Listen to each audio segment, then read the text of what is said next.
Someone in my life asked me a great question today. They asked me, how do I feel about the white man? And the reason I feel that that's a great question is because I'm obviously an American black man. And with the climate that we've been living in since 2020, a lot of people are very open about their opinions about people of other races. And I feel that as a black man and various people of color, we're given a privilege right now to be able to openly express how we feel about white people without a lot of consequence, which is a double standard that a lot of white people can't partake in. Because if a white person was to get on here and make a similar video saying how they honestly feel about black people, they will probably not have a job tomorrow. But I'm going to be as honest as I can in this video with how I feel about the quote unquote white man and white people and race relations and what I feel about a lot of things that's going on in this country at the moment, and just answer that question. To answer that question outright, I don't think about white people. I don't think about no group of people as a whole, as how they, as that group of people, as far as race or religion, have an effect over my life. So I don't sit up here and think that evangelical white men are ruling my life or puppeteering my life to the point to where um, I'm in the financial situation that I'm in now, or that I was in over the last couple months when I was living out on the street. I don't blame the white man for that.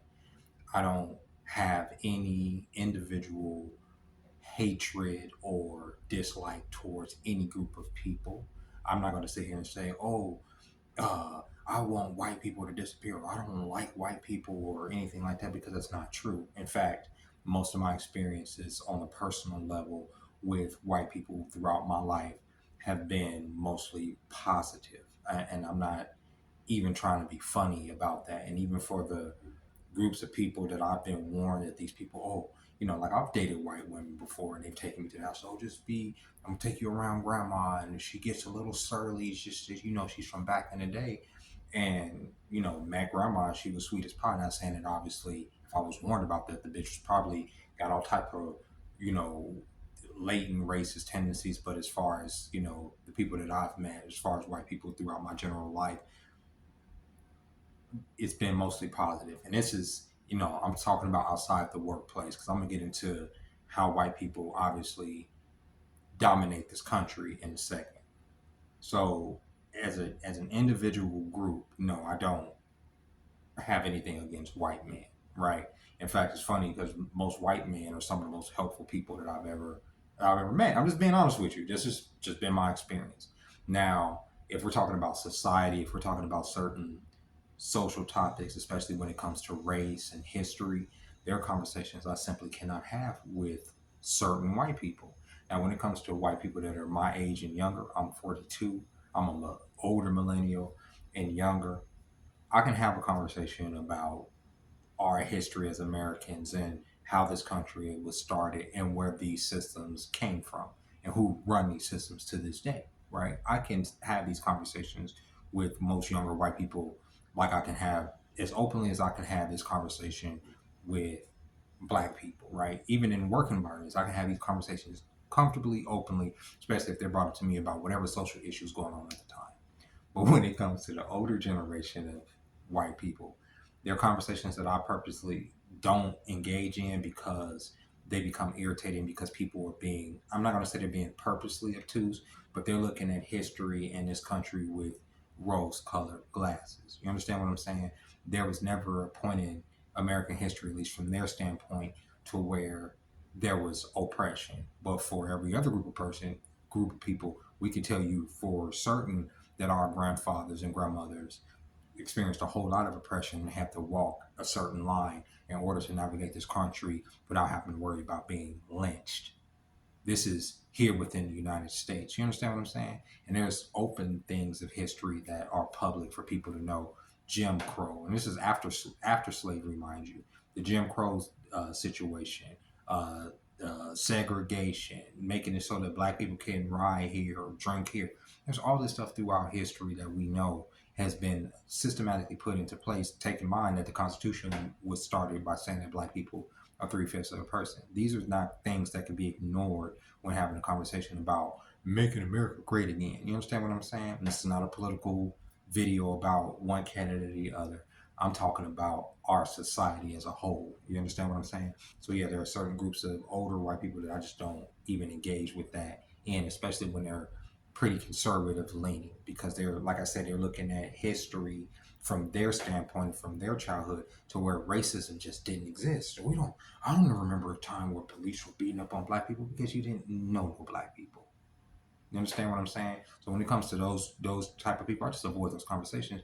Just like I avoid religious conversations with certain groups of people, because you're not gonna beat me over the head with your God. You understand what I'm saying? Now, if you want to have a spiritual conversation about, a creator, whatever creator, we can have that conversation, even about your creator. But you're not gonna shame me into believing in your ideology, right? And there's a lot of people that look at history, a lot of, especially white people, that look at history with these rose colors of glasses, and they want to try to convince me that it wasn't as fucked up as it was for my ancestors, and I just can't engage in that, right?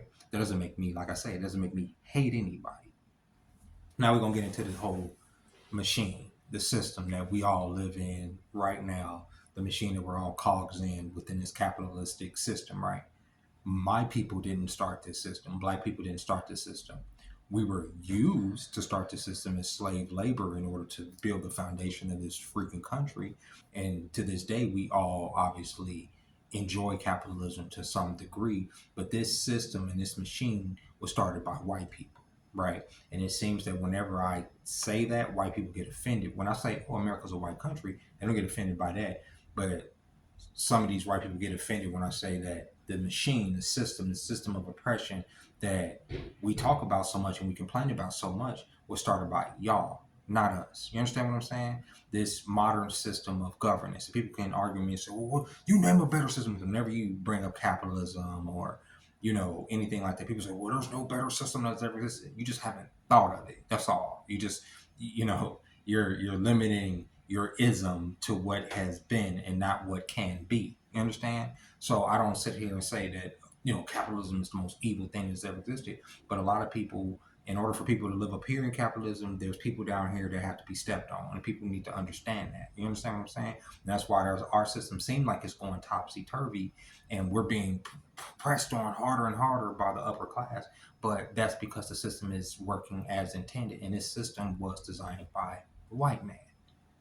Now, the individual white man in society that I work with, that, even the nigga that living in a mansion, even the nigga that's making seven figures, he has no idea probably that he's even that's not his system. He didn't build that system. He's not. If it was up to him, he'd probably break the system too, because he's being oppressed by it in a way too. But his forebears and the people that his people started that system. It's just the truth, right? So whenever that conversation comes, it's like, no, we didn't. It's an experiment. Dude. Even to this day, you go into any courthouse, who's right? Who's running that motherfucker? It's mostly white people. You go to any you look at our government. People say, oh, diversity, equity, inclusion, but who's the people that's running the companies that's forcing this diversity, equity, inclusion? These are all white CEOs. These are all white people, and the people that shall not be named that fall under the demographic under another religion. But like I said, I'm not going to go to get into that, because we're not going to be over here demonetized and going into conspiracy theory territory, or what they consider to be conspiracy theories, even though those things do affect my community. There are conversations that I can't have with that older group of people, and that's one of them, going into that and who the puppeteers are. And because you hear like a lot of conservatives sit there and talk about this diversity stuff, and like, but who's running these companies? It ain't like it's just all of a sudden, all of us took over these companies. That's not what happened. It's still y'all running these companies. Y'all are including this for a reason. This is for a reason, because at the end of the day, for the people that are at the very top, money doesn't matter. Like I always say, it's about blood. And it ain't about blood within race. Race they create in order to divide us. Blood for them, they'll mix this race with this race, if the blood goes together. If it's going to keep them alive for another 5 fucking thousand years, they're going to do what they need to do. We are the fucking peons. We are the peasants. We are the ones that don't understand it. We're the ones that get caught up in the rat race of elections and all of that. You understand what I'm saying? And hating on each other because stupid shit like skin tone. And no, I don't feel like the individual white man is out to get me. But I do have my biases towards any group of other people that is not a black man. And I think that anybody that's just being completely honest, we all have those biases towards other people. I'm not 100% trusting of anybody, but I am very cautious when I'm around a lot of white people. I just am. I'm very cautious. I'm very careful. I move a certain way. I think a certain way. You feel me? I can't help that. Just like if I'm around a whole group of niggas, I'm gonna behave a certain way. I'm gonna move a certain way. You understand what I'm saying? I have to. It's dumb not to think a certain way. It's dumb to be sitting up just thinking everything's sweet when you could be in a room full of fucking people that don't like you for who you know what I'm saying? And y'all can say, well, that was probably put into you. And yo, first quarter of my life, first 11, 12 years of my life, I was around nothing but black people. Nothing but black people. I grew up in Gary, Indiana. My teachers were black. My doctors were black. The people at the stores were black. The firemen were black. The police were black. I was around nothing but black people until I was older. You understand? I mean, yeah, until I was a little bit older. So yeah, and even when I did like certain things when I was growing up, let's say rock songs and stuff, I was told, "Well, that's white music. You don't want to listen to that. That shit. You don't know if those people don't like niggas. That's the devil music. Probably talking about the devil in there." And that shit stuck with me until I was a lot older. I was like, "They ain't talking about no devil shit in this shit." Some of them are, and some of the shit is devil. But for the most part, it's just music, bro. But these biases were put in me. But like I say, these things are like like a survival mechanism. Like if you're a white dude walking through the hood, you should be cautious. You'd be stupid not to be cautious. You look dumb not being cautious. But where a lot of a lot of a lot of older white people need to understand, especially conservative white people, that there's systems of overt and covert racism that are actively still in place towards the black community that are going to keep us cautious like that. And I know I say that because I'm talking to the people that are obtuse, but I know a lot of people are being purposely obtuse or purposely racist, just outright racist. So I'm not talking to them. I'm talking to the people that may not know. You understand what I'm saying? Any better? That there are systems out here. What's say? What's the overt one? When the overt system of oppression is the way policing is done in this country. Most of the policing is done in neighborhoods, right? That instead of using that could use more police that are going to simply show up to escalate this situation, made up of demographics of people that are not of the makeup of the environment that they're policing. You can have programs and things that will keep things from influencing youth from me getting out there. And then what then goes into the whole covert level of racism toward black people. Because what influences the youth to go out there and get a switch, to go out there and sell some Molly, to go out there and sell some perks? Where do they even get these ideas from? They get it from the music, the covert racism that's put into our community to keep us down on this low vibrational level. Why do you think those are $1 billion industries when nobody's really selling records like that? Nobody's selling records to a point where it's like actually lucrative. Like when I was growing up, when an artist put out a record, it was like, oh, it went platinum, 1 million. Who's selling millions of records like that quick? Nobody is no more, right? So the music industry is only there to keep black people down. It is, bro. They put out the most demonic bullshit from these so-called black artists humanly possible. And some of it I like. A lot of it I like. I'm not gonna sit here and act like I don't. I think people take it as like, oh, you don't have no fun. It's not even that. It's just that I see what the game is, and I don't like that shit, bro. I don't like how there's a group of people that shall not be named that are puppeteering not just black people, but white people in this game, and these putting these young people in these 360 deals to turn them around and fuck them in the ass to where they can never get out of it and sell this poison to these young people. Most of these young people will never know what a fucking switch is if they fucking favorite rapper didn't tell them what it is. Most of these crash out niggas, if they just had an opportunity and not just listening to this bullshit that is pop. Think about it. The sonic vibrations, music, the spoken word has an effect on the psyche more than anything else. And what is the fucking thing that's being pumped into the youth's head? Crazy shit. I remember going to 7-Eleven a few months back, And I'm leaving out the apartment, and I'm going down there, and there's this young black boy walking down with his headphones out, and he's singing out loud.